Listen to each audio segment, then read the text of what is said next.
Halo, apa kabar semuanya? Semoga kita dalam kondisi yang sehat sehingga dapat menjalankan aktivitas sehari-hari tanpa kendala yang berarti. Pada kesempatan ini, kita akan membahas mengenai pengantar teknologi informasi dan komunikasi. Materi yang akan kita pelajari, yang pertama adalah pengantar teknologi informasi dan komunikasi. Yang kedua adalah konsep teknologi informasi dan komunikasi, dan yang terakhir adalah peran teknologi informasi dan komunikasi dalam sebuah organisasi, baik organisasi pemerintahan maupun non-pemerintahan. Apa sih yang dimaksud dengan teknologi informasi dan komunikasi itu? Secara terpisah, teknologi informasi dan komunikasi atau sering dikenal dengan TIK itu dapat dibedakan menjadi dua. Yang pertama adalah teknologi informasi, digunakan untuk mengolah informasi, dan teknologi komunikasi, digunakan untuk mengirim informasi. Yang pertama tadi kan teknologi informasi. Jadi apa sih yang dimaksud dengan informasi? Informasi merupakan sebuah penggabungan atau pengolahan data untuk menghasilkan atau memberikan pengetahuan dan pengertian menurut Bruce dan Stetter. Kemudian, informasi merupakan data yang telah diolah menjadi suatu bentuk yang penting bagi penerima dan mempunyai nilai yang nyata atau nilai yang dapat dirasakan dalam keputusan-keputusan baik untuk sekarang maupun yang akan datang. Ini menurut Gordon B. Davis. Secara umum, informasi itu merupakan sebuah data yang digunakan untuk mengambil sebuah keputusan-keputusan. Nah, apa itu teknologi informasi? Tentunya adalah teknologi yang digunakan untuk mengolah informasi. Di sini ada misalnya komputer, ini merupakan teknologi informasi. Dapat digunakan untuk mengolah data-data yang berupa informasi. Kemudian mesin kasir, ini juga merupakan teknologi informasi. Ini kalkulator juga merupakan teknologi informasi. Kemudian komputer server, ini juga merupakan bagian dari teknologi informasi. Kemudian yang kedua tadi kan teknologi komunikasi. Komunikasi merupakan proses penyampaian dan penerimaan pesan di antara dua orang atau sekelompok orang dengan efek dan feedback langsung, menurut Joseph DeVito. Kemudian komunikasi yakni bentuk interaksi manusia yang saling mempengaruhi satu sama lain secara sengaja dan tidak sengaja. Ini menurut Simon dan Weaver. Jadi teknologi informasi berarti kan teknologi yang digunakan untuk berkomunikasi. Nah, contohnya apa? Contohnya radio.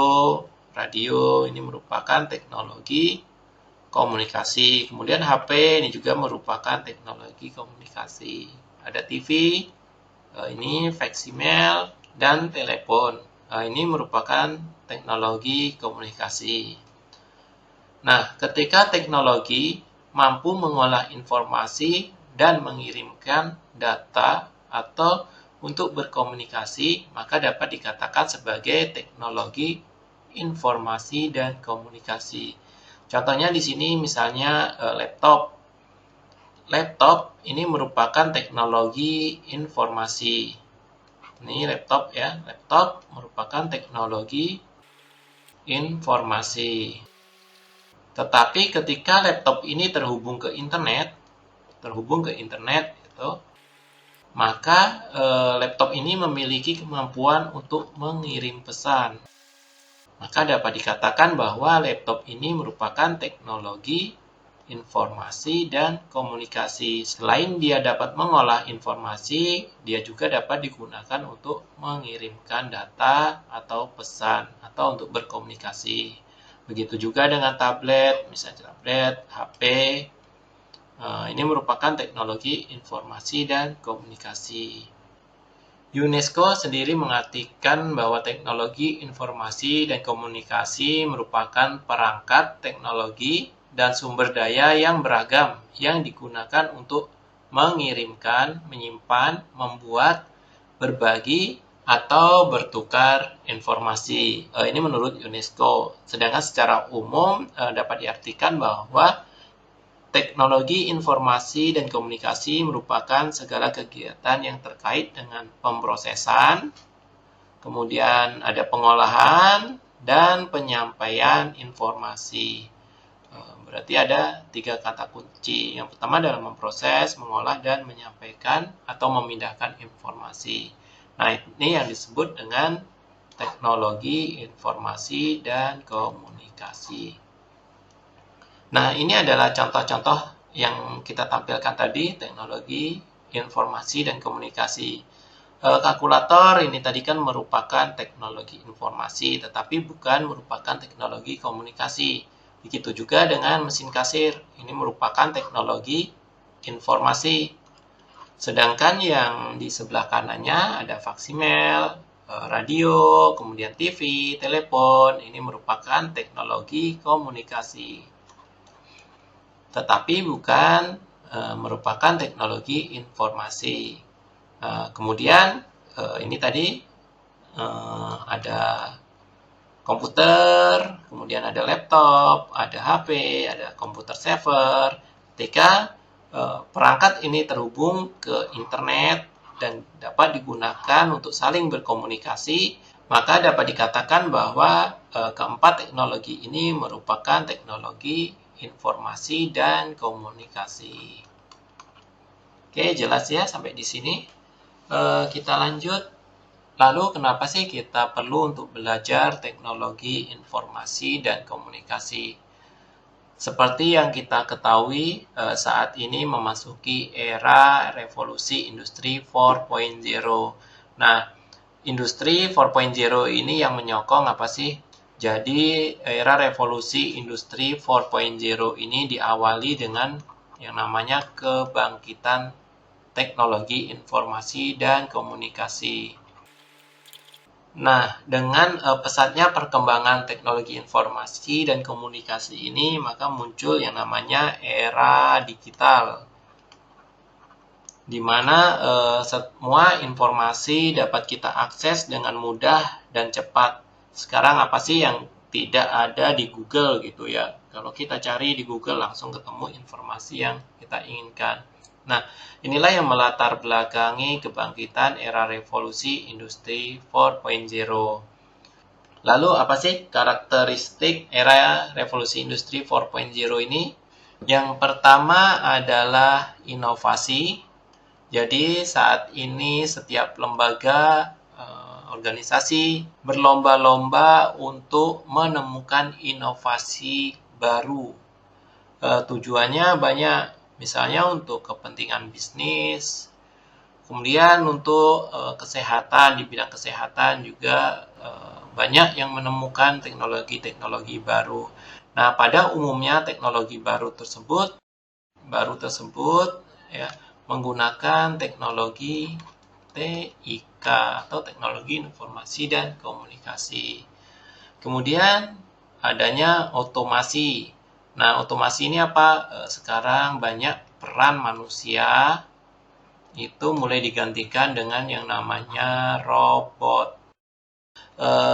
Tujuannya untuk apa? Mengapa sih harus diganti dengan robot gitu ya? Ya tentunya untuk meningkatkan produktivitas.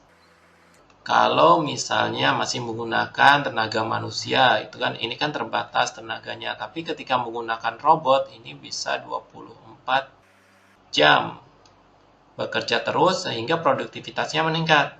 Kemudian bisa lebih cepat, gitu, terhindar dari stres dan yang lain-lain. Makanya kita perlu untuk belajar teknologi informasi dan komunikasi. Tujuannya bukan agar tidak kalah saing dengan robot, tetapi agar kita bisa menggunakan teknologi informasi dan komunikasi untuk menggunakan teknologi robot ini. Jadi robot ini kan tanpa adanya manusia, ini juga tidak bisa berjalan sendiri. Perlu ada namanya operator. Nah, ini adalah otomasi. Kemudian yang berikutnya adalah ciri khas dari industri 4.0 adalah transfer informasi yang begitu cepat.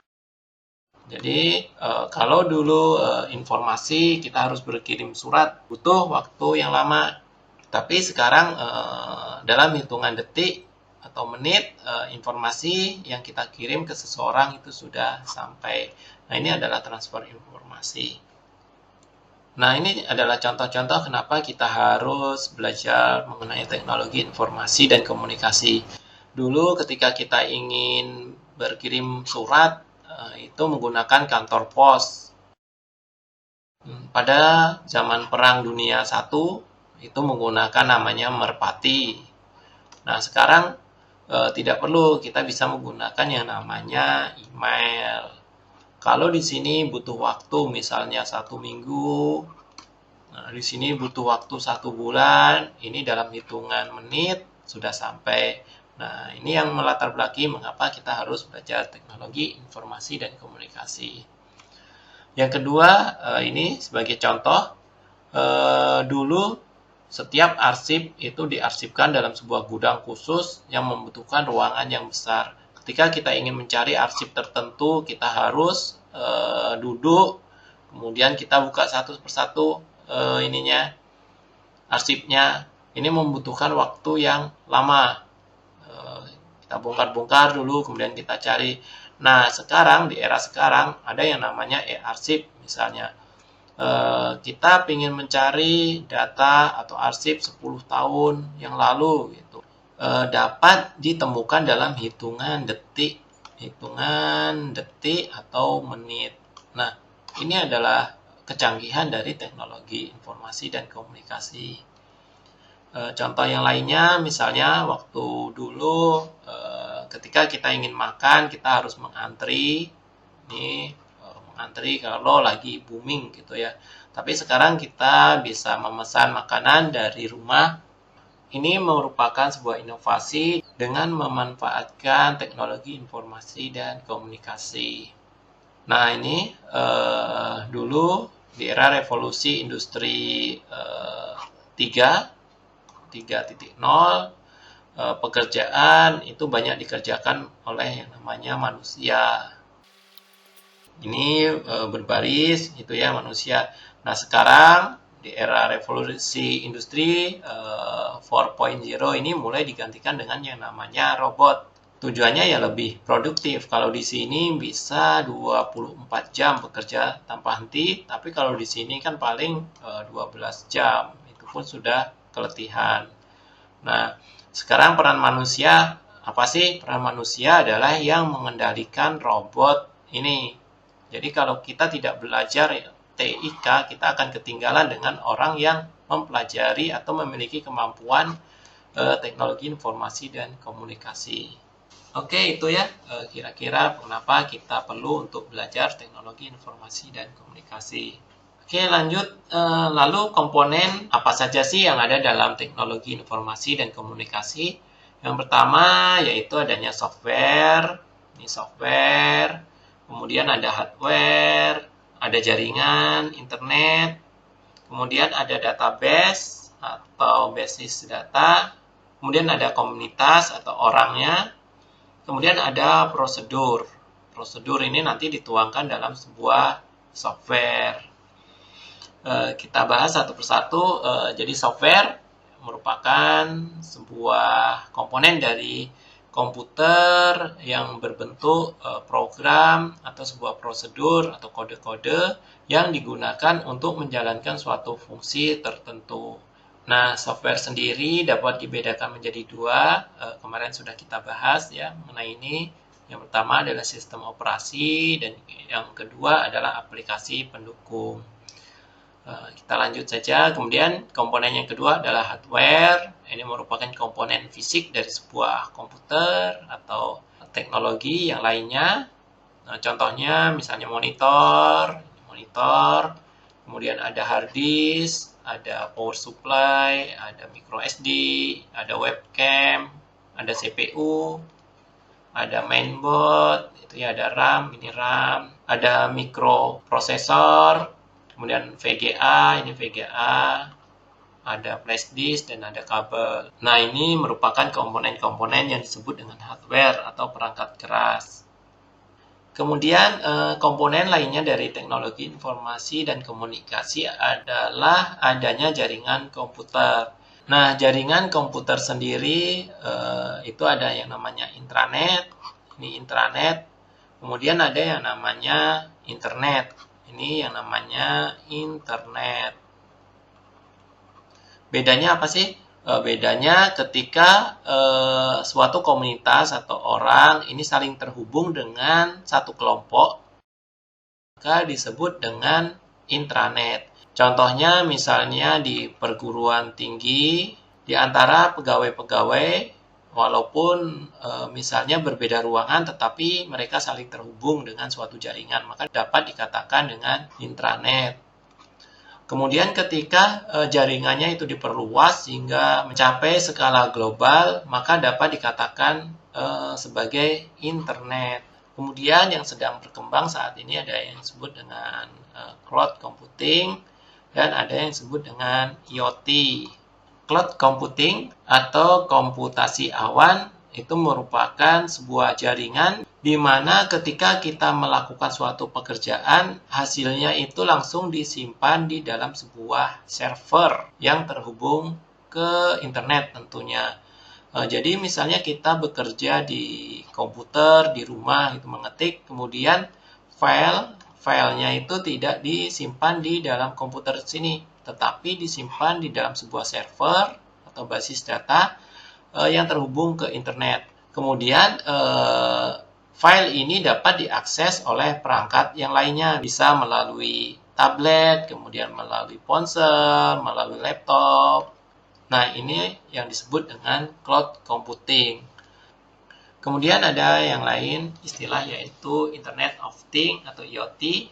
Itu merupakan suatu konsep di mana objek tertentu memiliki kemampuan untuk mentransfer data tanpa perlu adanya interaksi manusia ke manusia ataupun manusia ke perangkat komputer. Nah, ini juga menggunakan teknologi internet atau teknologi informasi dan komunikasi. Contohnya apa sih? Contohnya misalnya adalah Gojek, itu ya Gojek. Ketika kita pesan makanan, misalnya pesan makanan, kemudian kita check out gitu, Gojek itu kan memilih driver. Nah, yang memilih driver ini bukan manusia, tapi aplikasi Gojek itu sendiri. Nah, aplikasi Gojek dia memiliki kemampuan untuk memilih driver yang mana tanpa bantuan manusia. Ini adalah Internet of Things. Contoh yang lain banyak, misalnya tiket pesawat, itu sekarang ada Traveloka. Ketika kita mencari tiket pesawat di Traveloka, aplikasi Traveloka memiliki kemampuan untuk mencari atau menampilkan daftar tiket yang kita inginkan. Nah, ini adalah konsep dari Internet of Things. Lanjut ya. Komponen yang berikutnya adalah database. Jadi database itu merupakan sekumpulan atau sekelompok data yang saling terhubung dan diorganisasi sedemikian rupa sehingga kelak dapat dimanfaatkan kembali dengan mudah. Selanjutnya, database merupakan kumpulan data dalam bentuk file, tabel, arsip yang saling hubungan dan tersimpan dalam media penyimpanan elektronik. Untuk kemudahan dalam pengaturan, pemilahan, pengelompokan, dan pengorganisasian data sesuai tujuan. Itu yang disebut dengan database. Nanti kita akan belajar database, bagaimana kita menyimpan sebuah data di dalam sebuah database. Aplikasi yang digunakan untuk menyimpan banyak, ada yang namanya MySQL, ada yang namanya MongoDB, ada PostgreSQL, kemudian ada Oracle. Nanti kita belajar yang MySQL. Oke, kita lanjut. Nah, dalam sebuah database ada istilah yang namanya warehouse. Jadi, warehouse itu merupakan sistem komputer yang bertugas untuk mengarsipkan atau menyimpan dan menganalisa sebuah data historis untuk keperluan suatu organisasi atau bisnis tertentu. Jadi, database itu dapat dibedakan menjadi dua. Ada yang namanya database transaksional dan ada yang namanya database history. Ini yang besar ini yang disebut dengan warehouse. Ini dikumpulkan dari database skala kecil, kemudian dikumpulkan dalam database yang besar dan dianalisa. Kepentingannya banyak, misalnya untuk kepentingan bisnis. Contoh aplikasinya misalnya di perguruan tinggi kan ada yang namanya database mahasiswa ya, database mahasiswa misalnya. Nah, database mahasiswa ini tidak hanya satu, ini banyak, misalnya ada database akademik, kemudian database mengenai aktivitas yang memuat apa saja sih organisasi misalnya yang diikuti oleh mahasiswa, kemudian lomba-lomba apa saja yang diikuti mahasiswa. Nah, database ini kemudian ketika mahasiswa lulus itu disimpan ke sistem yang lebih besar atau database yang lebih besar yang disebut dengan warehouse tadi. Kemudian database ini bisa dianalisis untuk kepentingan tertentu. Misalnya ingin mencari karakteristik mahasiswa di perguruan tinggi tertentu itu seperti apa sih? Dengan mengumpulkan database dari banyak database ke sistem warehouse. Kita lanjut, ada istilah lagi yang namanya big data. Jadi big data atau data besar itu merupakan sekumpulan data yang memiliki jumlah sangat besar atau struktur yang kompleks sehingga teknologi pemrosesan data tradisional atau komputer biasa itu tidak lagi dapat menanganinya dengan baik. Ini yang disebut dengan big data. Konsep big data ini banyak diaplikasikan misalnya di Google, Facebook, ini sudah menggunakan konsep big data. Di Google sendiri, misalnya kita mencari sesuatu gitu ya, misalnya mencari baju, selanjutnya nanti kita akan ditawarkan iklan-iklan baju terus. Nah, ini adalah big data, Google menghimpun apa yang dicari oleh konsumen gitu, kemudian disimpan di dalam sebuah database yang besar, kemudian dianalisis, dan kemudian digunakan untuk proses bisnis. Kita ditawarkan dengan iklan yang berhubungan dengan apa yang kita cari. Nah, ini adalah manfaat dari big data. Pertama itu ya, untuk customer profiling, untuk mencari karakteristik dari konsumen. Kemudian ada untuk product development, pengembangan sebuah produk. Misalnya Google menyimpan data-data dari apa yang dicari oleh masyarakat di suatu negara gitu. Kemudian ada orang atau produsen yang ingin mengembangkan sebuah produk. Produsen ini menyewa jasa Google untuk menganalisa karakteristik dari masyarakat di negara yang dia tuju. Ini adalah untuk pengembangan produk development dalam bidang bisnis. Untuk bidang yang lainnya, kesehatan, misalnya menyimpan riwayat penyakit pasien. Kemudian riwayat-riwayat tersebut dapat dianalisa dan digunakan untuk mengobati pasien lainnya. Itu dalam bidang kesehatan. Kemudian implementasi big data dalam bisnis. Berikutnya adalah misalnya untuk price optimization, untuk mengoptimalkan harga suatu produk gitu ya. Jadi dilihat dulu perekonomian suatu negara misalnya, kemudian baru ditentukan harganya. Misalnya kalau kemahalan ya nggak akan ada yang beli gitu. Nah, ini adalah implementasi dari big data dalam hal bisnis. Oke, lanjut. Komponen yang selanjutnya adalah prosedur. Jadi prosedur itu merupakan serangkaian aksi yang spesifik berupa tindakan atau operasi yang harus dijalankan atau dieksekusi dengan cara yang baku atau yang sama agar selalu memperoleh hasil yang sama dari keadaan yang sama. Jadi ini yang disebut dengan prosedur. Kalau misalnya 1 tambah 1 itu kan hasilnya harus 2. Baik di komputer yang satu maupun komputer yang lainnya. Nah, ini adalah prosedur. Beda dengan manusia, kalau manusia misalnya resepnya sama, kemungkinan kalau orang yang masaknya berbeda, hasilnya juga berbeda. Tapi kalau misalnya suatu alat, itu resepnya dimasukkan sama, gitu. Kemungkinan besar adalah hasilnya akan sama. Ini yang disebut dengan prosedur. Jadi prosedur itu adalah serangkaian aksi atau tindakan atau operasi. Oke, itu merupakan pengantar dari sistem informasi dan komunikasi. Saya ucapkan terima kasih dan sampai ketemu pada pertemuan berikutnya.